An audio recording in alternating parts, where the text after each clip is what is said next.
जाएगा।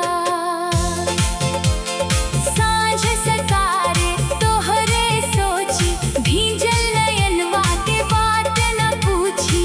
सांस में खुशबू बसा के अपना बना के बुला के, दूर कहीं तू खो जाएगा।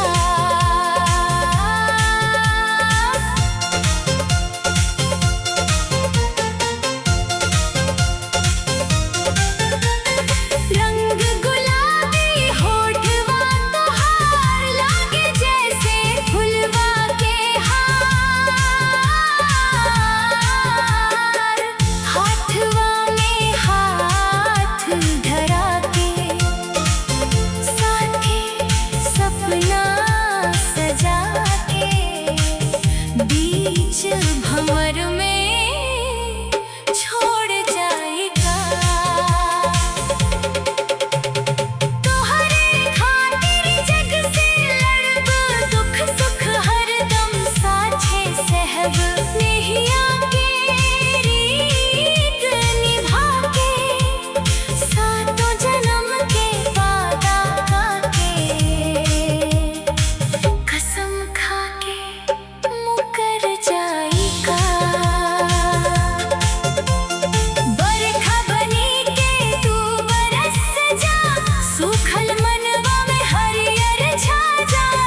प्रीत के फूल खिला के, दिलवा में घर बना के, आंसू दे के चले जाएगा। रौरा बिना ना चैन पाई, तोहरे संग जिंदगी बिताई। मांग में प्यार सजा के, दिल के राजा बना के, बता ए सजनी बिगड़ जाएगा। बिगड़ जाएगा हमसे नजरिया मिला के,